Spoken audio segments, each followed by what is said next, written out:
Right, so hello, my name is Anthony Reddy. This is the penultimate meeting of our OCRC term seminar that is Freedom of Religion and Belief. Our speaker this week is John Kinahan, who will be, well, I'll let John introduce himself and his title. So without further ado, John, we are in your hands. Thank you, Ashley.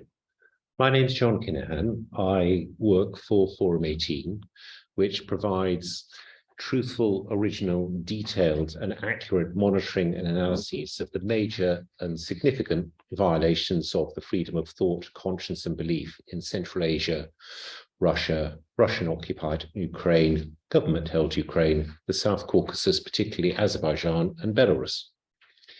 In this seminar, I'll be giving a roughly 20-minute snapshot of some typical freedom of original belief violations we've documented, but without looking at either all types of violations we've noted or all the territories we monitor.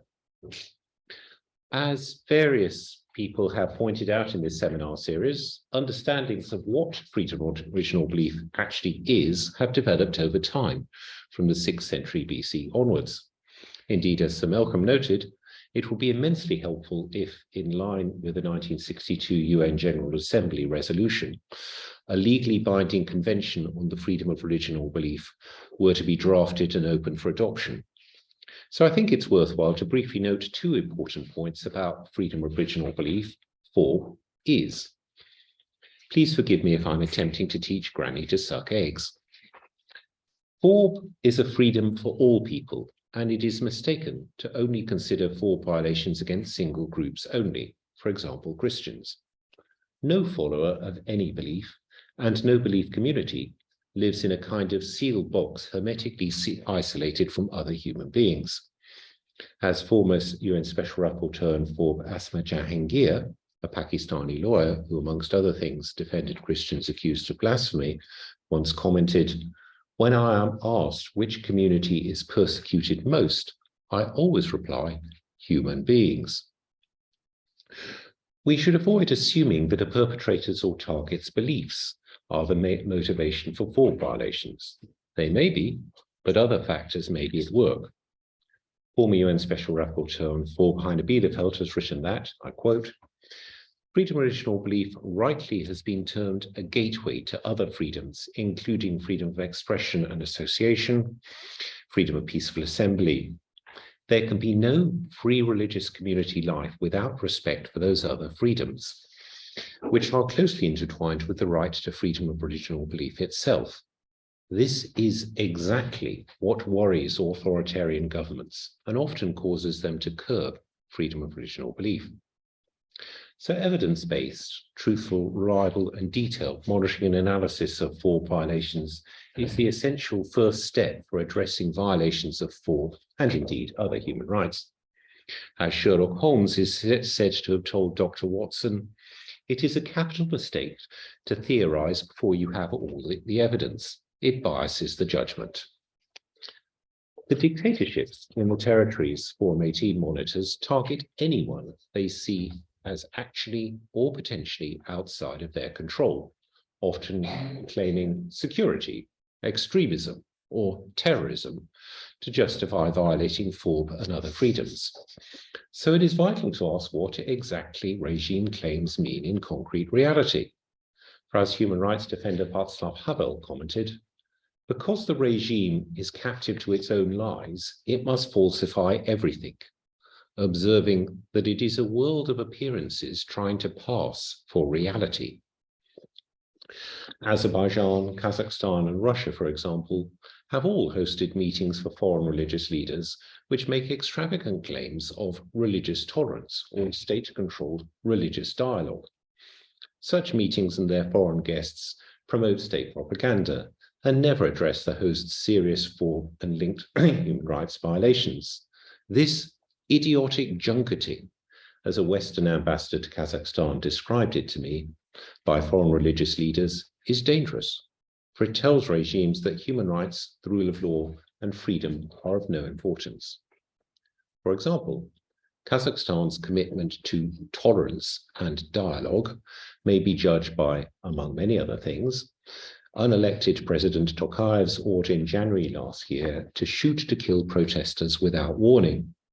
Without any evidence, Tokayev called the protesters terrorists, although the evidence points to the protests being triggered by the Kazakh people's deep frustration at the inequality, human rights violations, and corruption the unelected regime is based upon.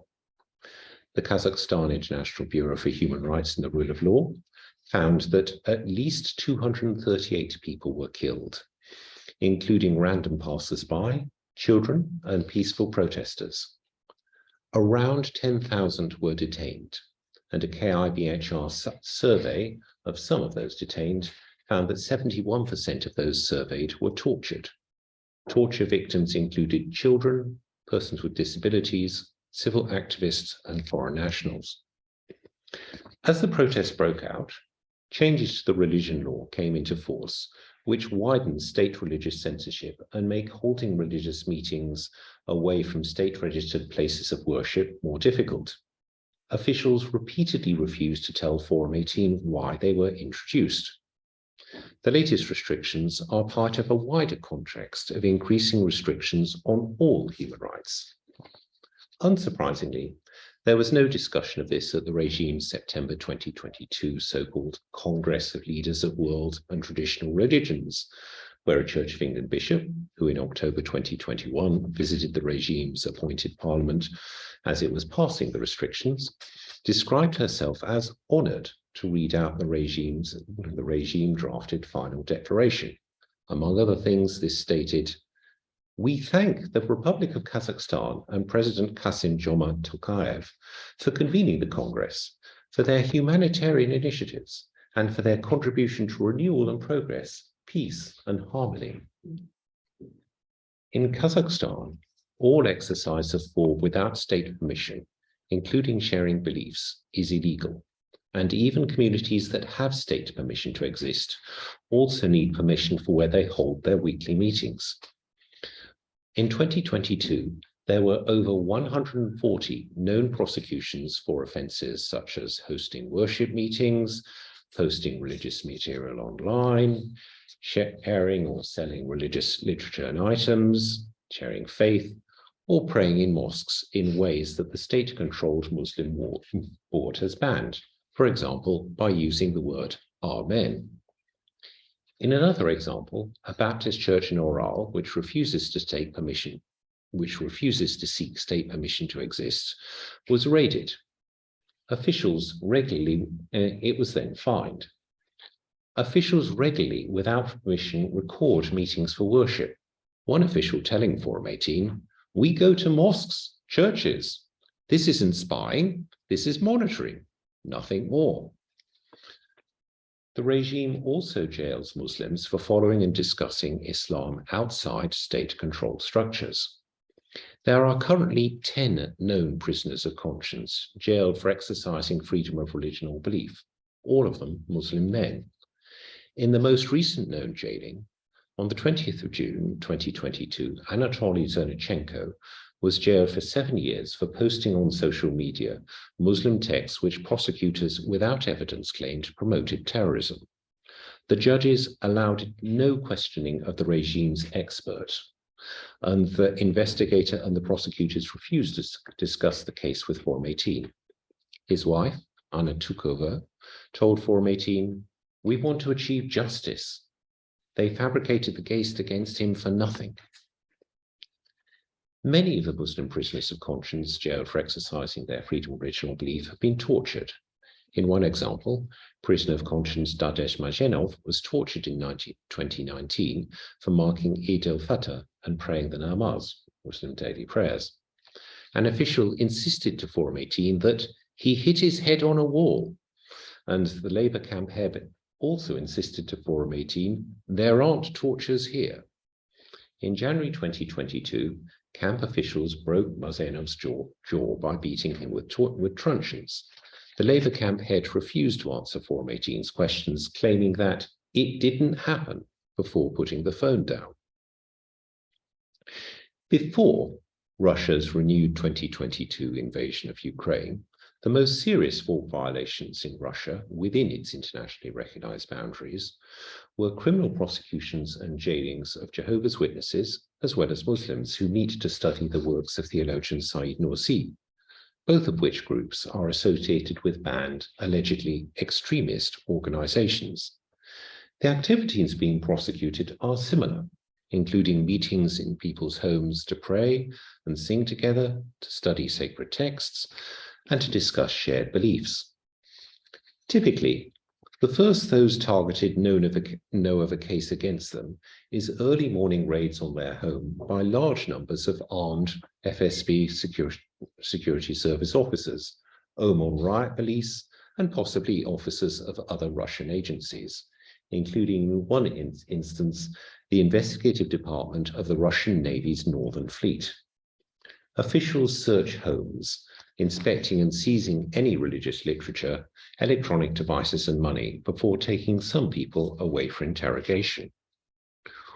Almost everyone investigated is, even if no trial happens, put on the Rosfin monitoring lists of terrorists and extremists, which blocks their bank accounts and causes problems in finding formal employment, obtaining insurance, buying and selling property, and a range of other financial activities. In 2022, there were 124 convictions of Jehovah's Witnesses, a small number of which were overturned on appeal and sent back to prosecutors for retrial. 48 of those Jehovah's Witnesses were jailed for up to 8 years.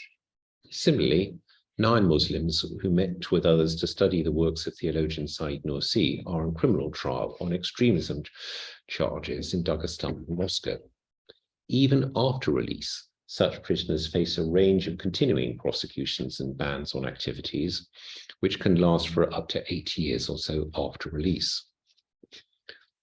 After the renewed 2022 invasion of Ukraine, new legal offences were brought in for protesting against the war, with a range of punishments of up to 10-year jail terms. Many Russian religious leaders, most prominently the Moscow Patriarchate, support the renewed invasion. In some cases, this is due to warnings to senior and local religious leaders by officials and prosecutions and fines of religious believers and clergy who have publicly opposed the war. It is unclear what effect this has had on those who may have considered publicly protesting against the war. Similar tactics have been used against many Russians who oppose the war for any reason. Among the thousands of Russians detained and taken to court for protesting against the war, a small number have done so from a religious perspective or using explicitly religious imagery.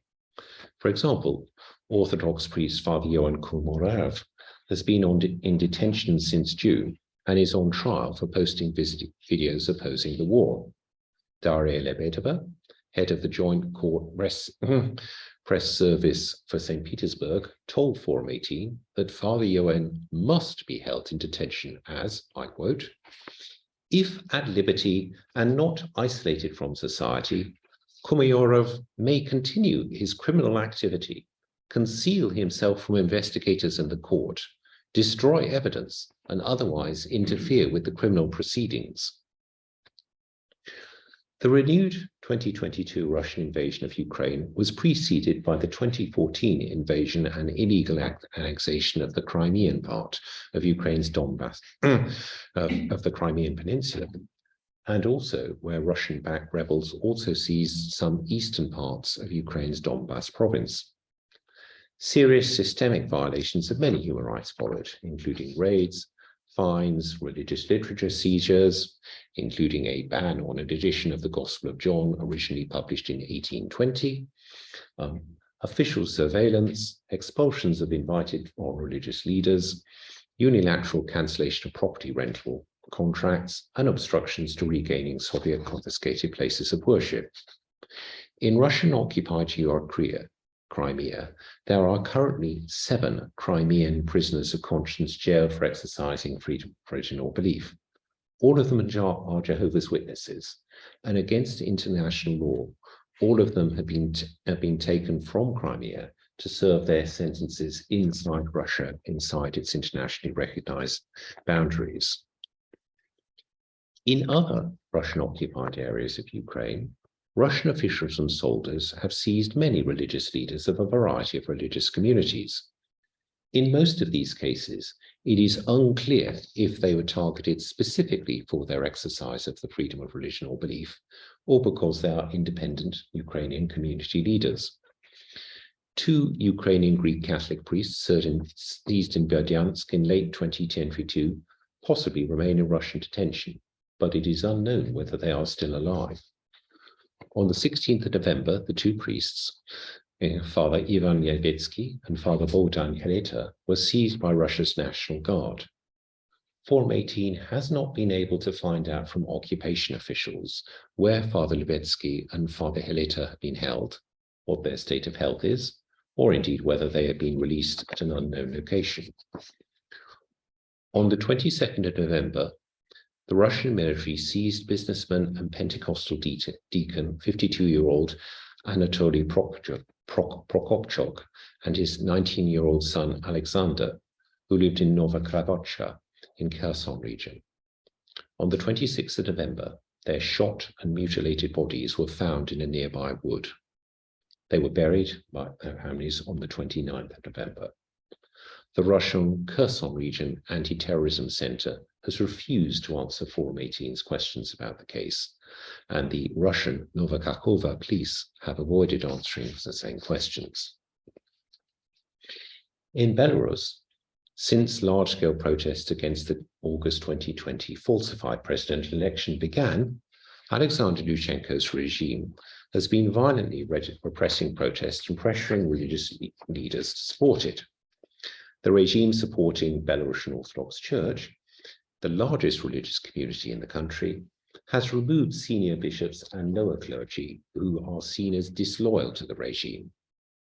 The church has also given the regime lists of priests who have supported protests against the regime. Human rights defenders have told Forum 18. Other targeted religious communities include the Catholic Church, the second largest religious community. For example, charges reported against Father Vyacheslav Barok for his opposition to election fraud and regime violence. In early 2021, he fled to neighboring Poland.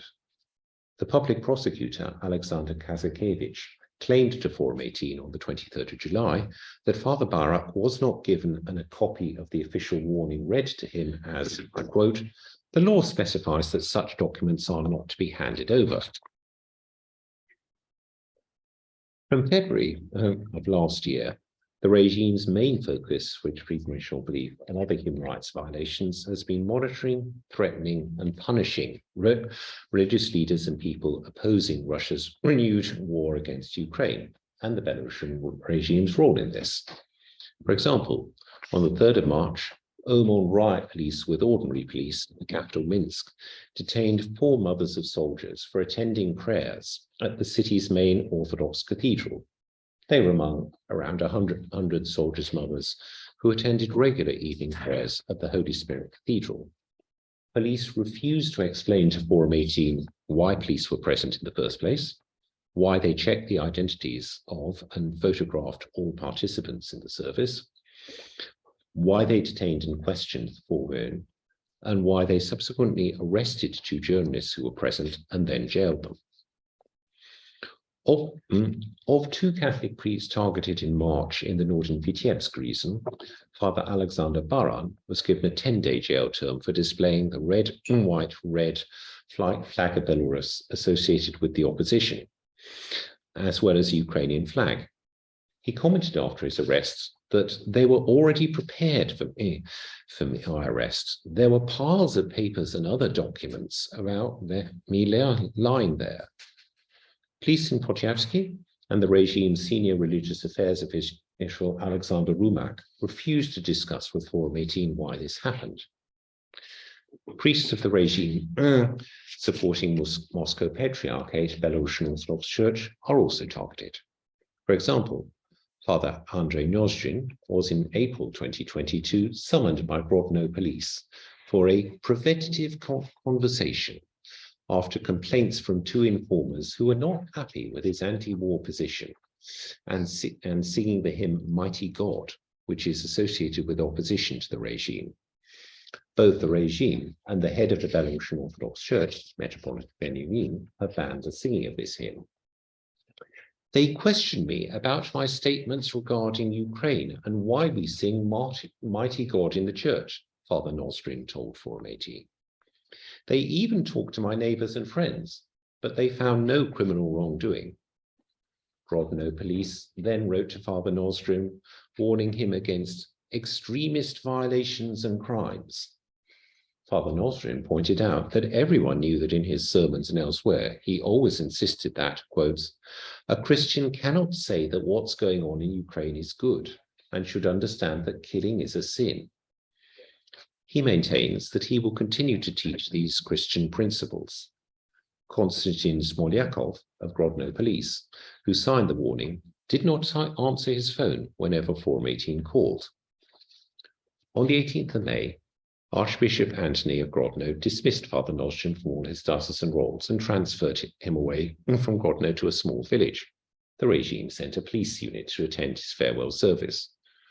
Grodno Diocese spokesperson Father Igor Daninchek insisted to Forum 18 that the transfer was not done under pressure from the regime. In no territory which Forum 18 monitors is it possible to present a complete picture of all the freedom of religion or belief or other human rights violations that happen, as people and religious communities have an entirely reasonable and well-founded fear of state reprisals if they discuss their experiences.